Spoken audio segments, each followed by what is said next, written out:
From Kansas State University, this is Agriculture Today. Eric Atkinson with you. Ahead today, K-State's Gregg Hanzlicek will report what the Veterinary Diagnostic Laboratory here at K-State has identified as the main reasons for stillborn and weak calves out of this past calving season. It often comes down to a nutritional issue, he says. Then a guest speaker at K-State, USDA soil scientist Jeff Herrick, will talk about an emerging mobile app called LandPKS. It provides soil and vegetative cover information for a given parcel of land with multiple potential uses for you producers. And further ahead, K-State's Charlie Lee, this week talking about the status of Ferruginous Hawks in the High Plains habitat of western Kansas. All this and more next on Agriculture Today. What is radon? Home exposure to radon gas is the leading cause of lung cancer death in the United States for non-smokers. In Kansas, 1 in 4 homes will test at or above the EPA action level. The Surgeon General recommends all homes be tested and fixed if necessary. Visit kansasradonprogram.org for more information. Test, fix, save a life. This message brought to you by the Kansas Radon Program, the Kansas Association of Broadcasters, and this station.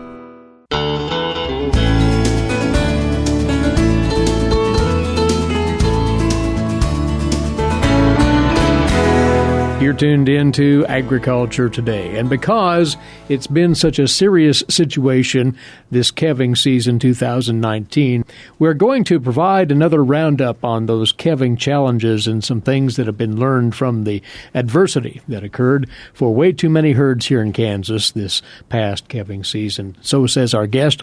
Gregg Hanzlicek has joined us once more. He is from the Veterinary Diagnostic Laboratory here at K-State. He's the director of the Production Animal Field Investigations Unit there.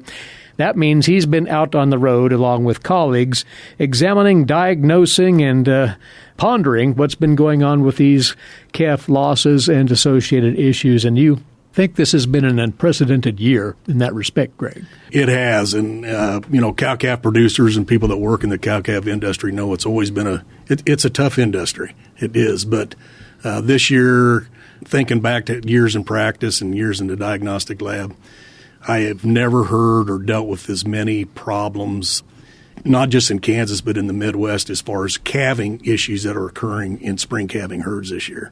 What then, to more or less narrow this down, have been the more prevalent concerns or issues out there, or the causes of losses, to put it that way? Well, first thing we're going to do when we work with practitioners with these kind of problems, we're going to rule out the infectious causes and the toxic causes. And after eliminating those, which there's always a few of those, we think it really comes down to some nutritional deficits that were happening in these herds as we went through these extreme environmental conditions. Resulting in stillborns and calving difficulties, etc.? Absolutely. And that's what we're dealing with, or we're getting away from calving, but it was a huge amount of stillborns and weak calves in many, many herds across the Midwest. So upon your diagnosis, and we'll get into the nuts and bolts of what's going on here, what deficiencies were you discovering? Well, the first thing we did, we always look at vitamin A and selenium because those are common conditions that can cause especially weak calves, but also stillborns. And then we diagnosed both of those in several herds around the Midwest. So there are deficiencies identified, but what's at the root of those deficiencies then? Well, usually it's the fact that the cow is on a nutritional program and she's not getting enough vitamin A or selenium to pass to the fetus before calving, and therefore the fetus is born deficient, and that results in stillborn or weak calves. So the sources of vitamins or minerals in these cases, that's where the shortage was occurring. And was it a matter of consumption, a matter of product itself not being up to snuff? What? Basically all of those things. As we got further into each of these cases, there were some herds that did not have a mineral provided for their animals once pasture season was over all the way to calving. There were some herds that we actually had the mineral tag sent to us, and looking at the ingredients or the amounts of these minerals and vitamins in there, they were very deficient for what we need in the Midwest. That was part of the problem.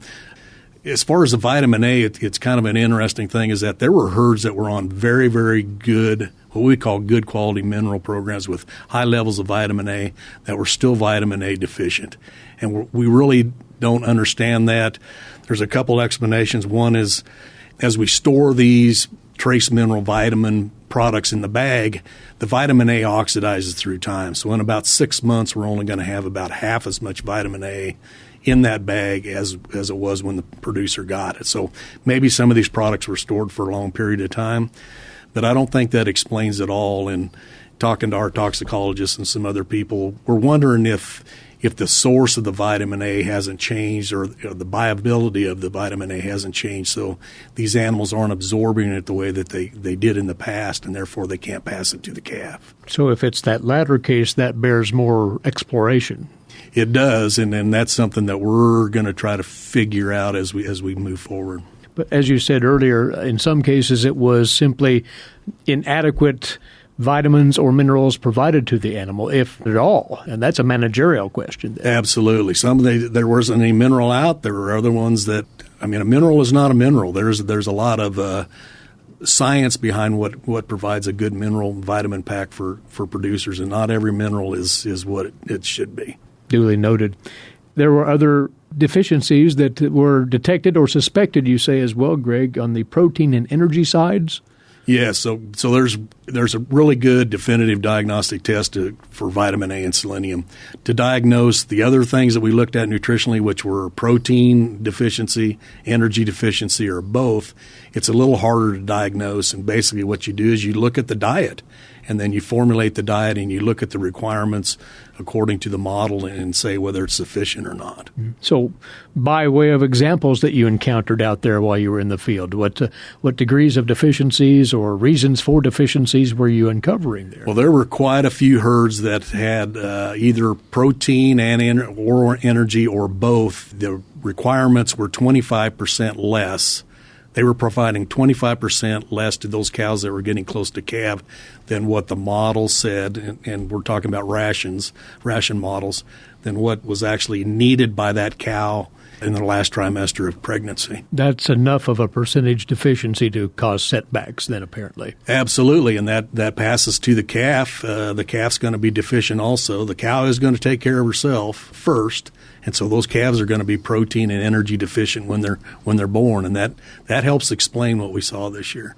And coming off of last year, and all producers are aware of the forage production issues that arose from the drought, was that a major contributor to this, that is, forage quality not being up to speed? Absolutely. And we actually have gotten some forage analysis from laboratories in the state of Kansas, and we've looked at those values this year.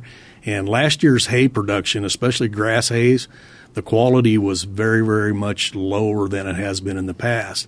Protein content a lot of times was okay, but the fiber contents were so high that these cows were unable to eat the amount of hay that they needed to sustain themselves protein and energy-wise. Well, that gets back just as a sidebar, but an important one, the value of a forage test before you start feeding that winter ration.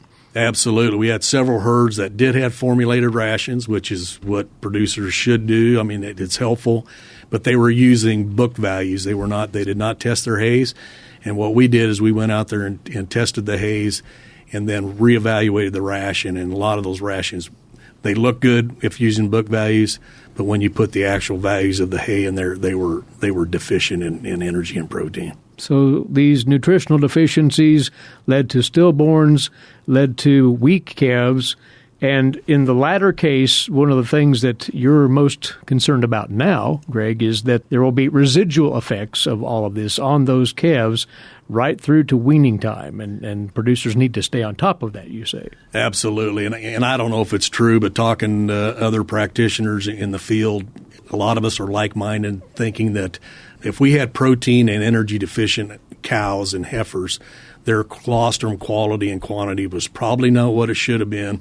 And so even those calves that did survive, their antibodies or their immune systems are not at as high a level as they have been in the past. And we're expecting more issues even through the pasture season in the calves as a continuation of the poor colostrum quality and quantity. What are the likely issues that might turn up then? Well, first of all, pink eye would be number one on my list. Foot rot would be another one, would be on there. And then kind of a recent phenomenon, we call it pasture pneumonia, summer pneumonia, some people call it, where calves that shouldn't be getting pneumonia or BRD. We're expecting maybe some outbreaks of that also. It's something that you want producers to monitor very closely. That's the point. Yeah, absolutely. That's number one, absolutely, is keep an eye on these calves all the way through weaning, especially the first few months when going to pasture, because some of those calves are probably going to be at risk.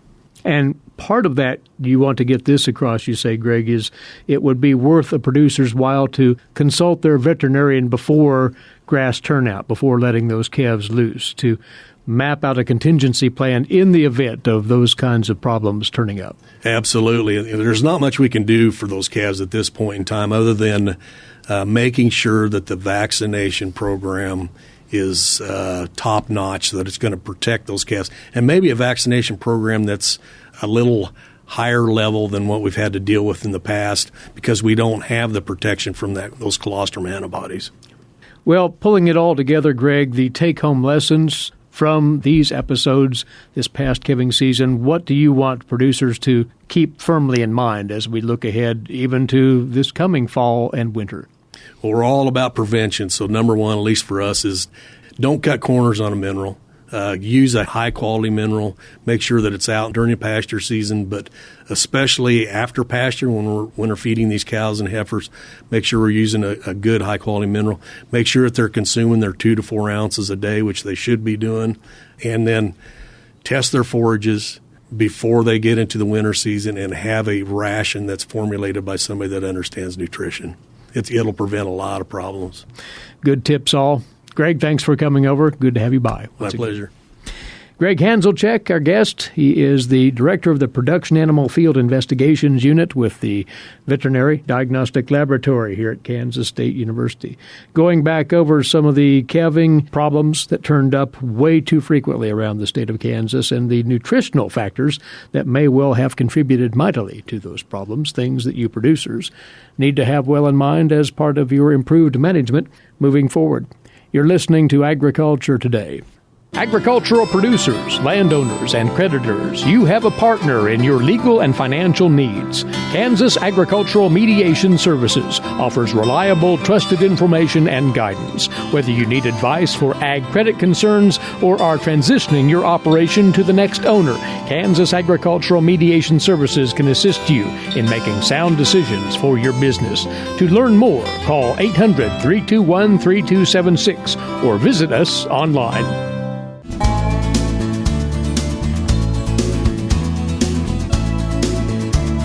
Welcome back. You're listening to Agriculture Today. On this next segment, we'll talk about a mobile app that may well be the next step forward in land information management with the individual who shared information on it during a presentation here on the K-State campus last week. He is Jeff Herrick from the USDA's Agricultural Research Service, and he is based in Las Cruces, New Mexico, where he conducts his work. And he told the audience at this presentation about LandPKS, which stands for Potential Knowledge Systems. Jeff, welcome to K-State, first of all, before we go any further. Thank you. Give us some background on your work in this area and the evolution, if you will, of this new mobile app. It's very interesting, to say the least. We recognize that there's an awful lot of knowledge and information out there, and Extension does an amazing job of getting that knowledge and information out, but Extension isn't there in all places all the time. And so we wanted to provide something that would allow producers, as well as other land managers, not only across the United States, but across the world, to be able to access knowledge and information relevant to their specific piece of land, their specific soil, as easily as possible. And that's what stimulated the production of this app. So that was the genesis, but it has mushroomed since then, and with a slew of contributing partners to this initiative, right? Absolutely, yes. Yeah, it was initially actually funded by USAID for use in Africa because, of course, in Africa they've got even less access to knowledge and information. It's very challenging, and a lot of problems with land degradation that are contributing to a lot of the terrorism we're seeing. Because, of course, if you can't farm your land, you go and look for something else to do. So a lot of inspiration behind this. Absolutely. And the intent here is to allow a producer, a ranch manager, whomever it might be, to tap into various sources that can lend them more insight on the nature of their land. You worked with the NRCS very closely for one agency, right? Absolutely. Yeah, NRCS is an absolute key partner. In fact, we wouldn't be able to do any of this without the soil information that NRCS has developed over the past several decades. Well, let's talk of the app itself then and what it's designed to do, and pointing out it's still being refined. Is that correct? Absolutely, yeah. So the basic function is just helping folks who don't necessarily have a soils background to describe their soil, to figure out how much sand, silt, and clay is in their soil by using a hand texture, which I'm sure many are familiar with. But it guides you through that process, and then to be able to monitor their land. So we developed another module that allows ranchers in particular to monitor changes in the cover of their land. We've got some upcoming features now that will be coming out in the next couple of months that will actually identify your soil. So it'll bring the soil information from NRCS to your phone, and then based on your location and that little bit of a description that you can do on the phone of the soil, it will tell you which is the most likely soil. So, of course, we have NRCS maps, not soils, but groups of soils. And you're never sure exactly which soil you're on until you actually dig a hole. It doesn't need to be a deep hole, but you got to dig a hole. Describe that a little bit. And so that's where this is headed. And then ultimately, using that information to link producers through to the knowledge sources that may be relevant to them, whether it's another app to schedule irrigation or some fertilizer optimization protocols, particularly for small farmers who don't necessarily have access to these big systems that are being promoted commercially. One simply can enter their location and then access the information available in these areas? So location alone will increasingly, as we continue to develop the app, provide you access to information that you can learn based on that location. And, of course, that's not everything. Sometimes you need more. So, for example, right now we provide your climate for your area, which most farmers here are already familiar with. In fact, we've been experiencing the last couple of weeks.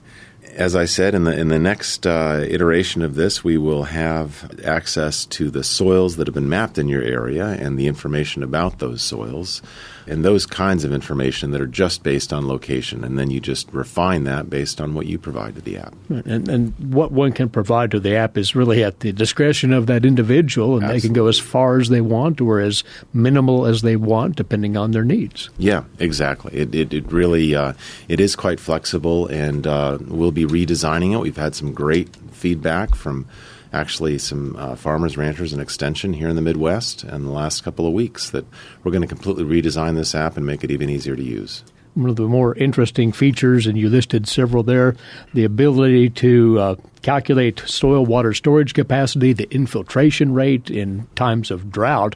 That's infinitely valuable information.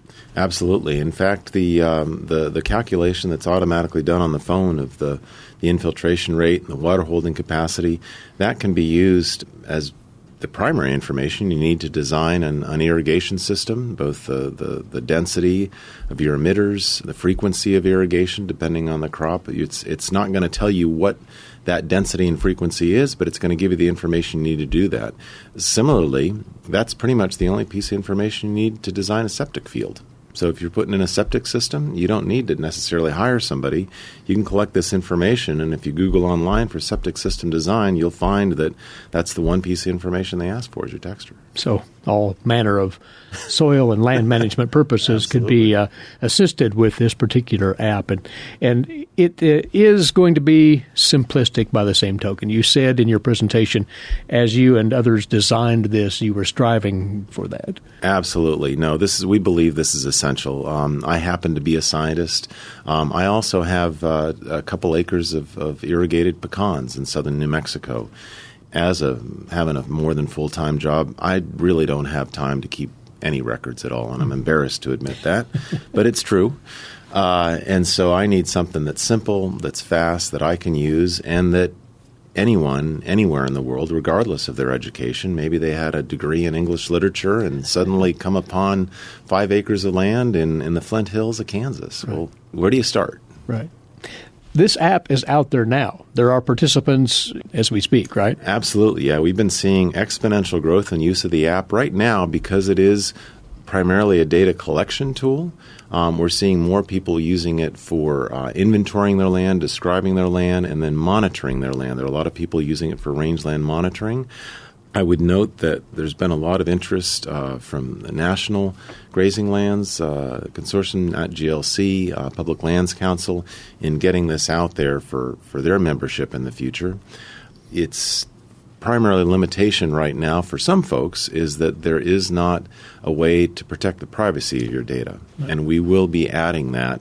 That is a primary objective for the next 12 months, is to make it so that you can control who sees your information, whether you want to share it with nobody, with your family members, maybe if you're working with somebody, a ranch manager, farm manager, or you want to share it with your extension agent so they can provide better advice based on that. So once again, continuing to tweak this app and improving it, but it has seemingly unlimited potential for addressing so many land management purposes here.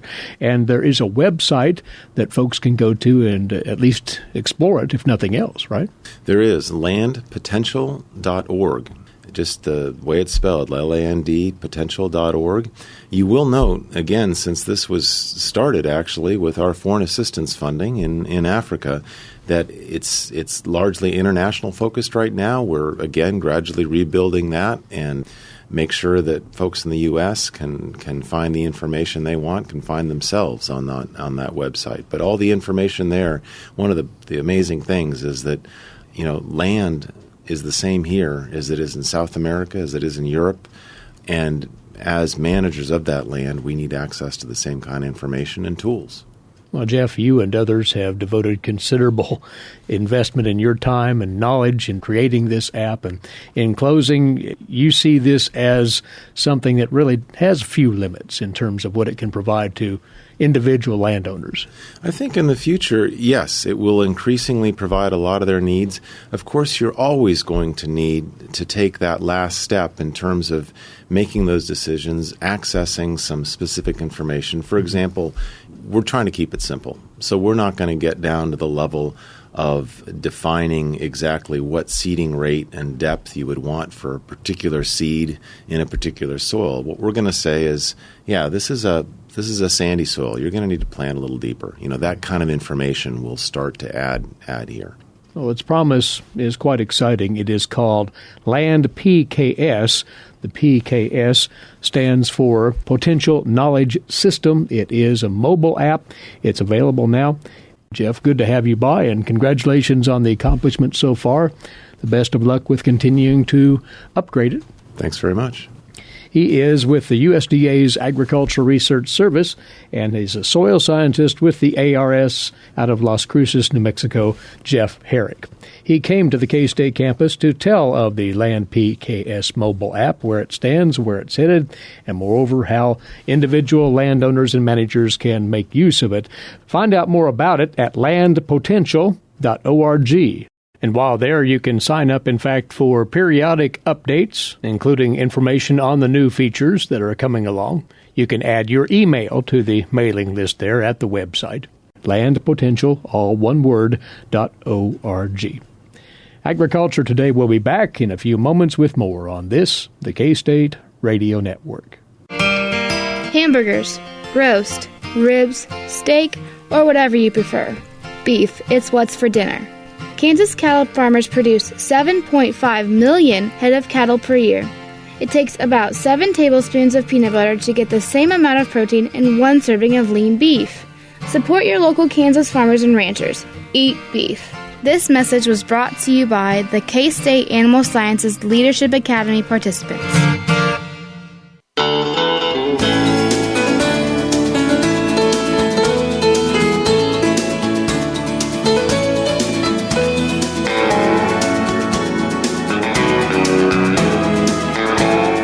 From the campus of Kansas State University, this is Agriculture Today, and welcome back. Eric Atkinson here.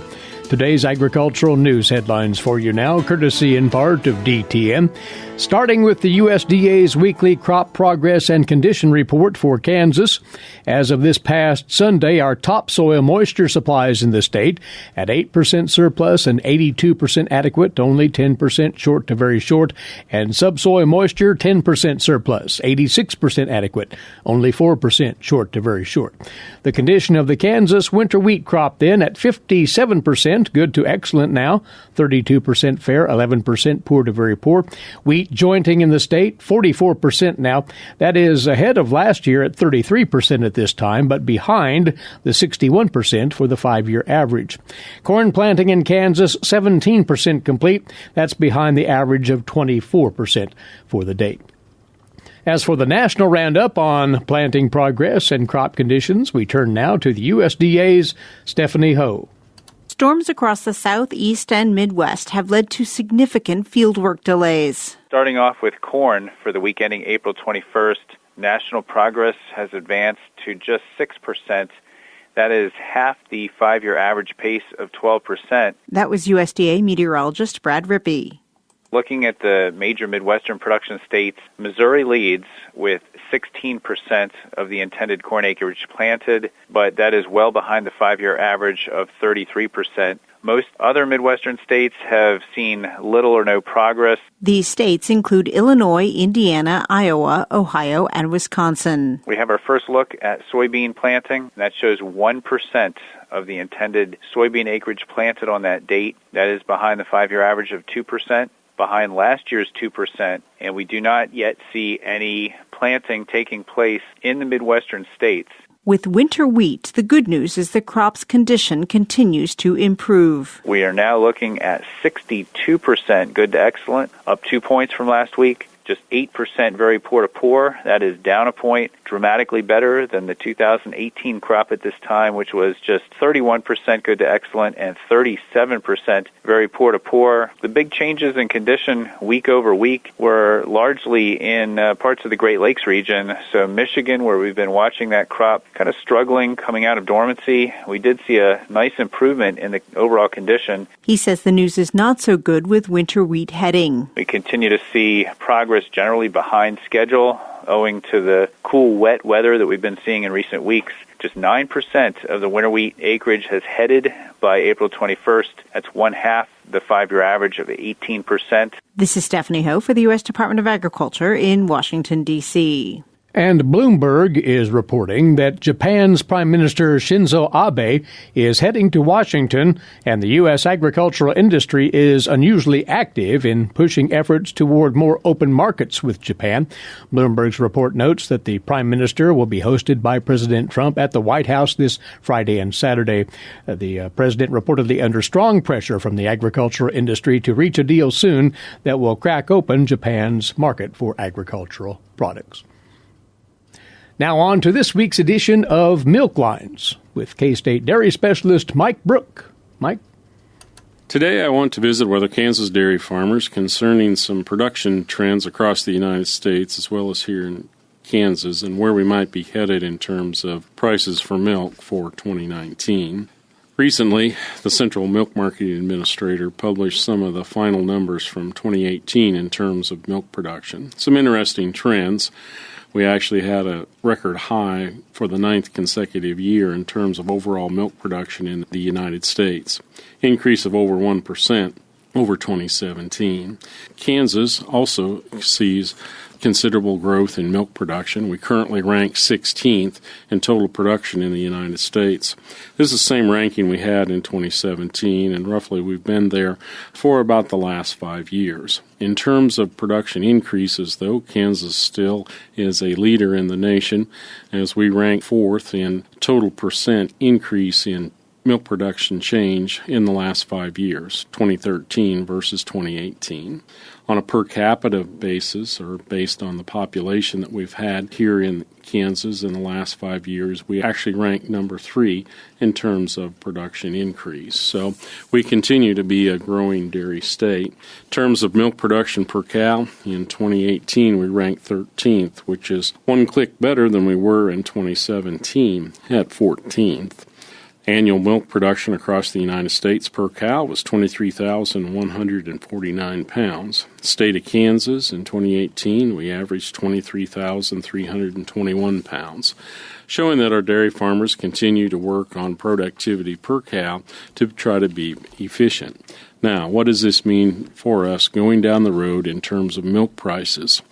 On the milk price side, in 2018, we saw an average mailbox price of $15.71 per hundredweight of milk produced. That is $1.59 per hundredweight, less than what we experienced in 2017 when we averaged $17.31. So if you have 100 cows and they're producing the Kansas average for milk production each, that means that that decrease in income would be equal to $37,080, or a decrease of $371 per cow in your herd. That's a 9% drop in income. So what do we have to look forward to as we move into 2019? Well, one of the issues that we have are exports. In 2018, we actually exported a record number of pounds of milk solids. 15.8% of our total production was exported outside of our borders. However, there's a lot of growth early in the year in 2018 and not so much at the end of 2018, as we've seen some issues with trading partners, particularly China and Mexico. In fact, in January of 2019, we only exported 12.5% of our total milk solids. That's the lowest January percentage in 3 years. So it looks like, at least for now, exports are slowing compared to what they maybe have been in the past few years. What effect may that have on price? Well, that would mean that we would have extra milk that needed to be consumed here in the United States, or milk solids turned into products that people would consume here in the United States. Probably this means that we will see an extended period where we may have lower milk prices received on the farms. So, if we're going to see lower milk prices, that means we need to concentrate on the things that we can change, such as production costs, managing our production cost as closely as possible and trying to find ways to increase margin revenue by lowering our total cost of production. This is Mike Brook with K-State Research and Extension. Very telling numbers there, Mike. Many thanks. You're listening to Agriculture Today. While many people know hunger is an issue in developing countries, it is also a problem in our own backyards. In 2010, 1 in 7 Kansans struggled to put adequate food on the table. 2 K-State Research and Extension programs are tackling this problem. The Family Nutrition Program and Expanded Food and Nutrition Education Program reach thousands of Kansans in more than 70 counties. They learn how to eat healthy with a low budget. For more information about these programs, visit ksre.ksu.edu.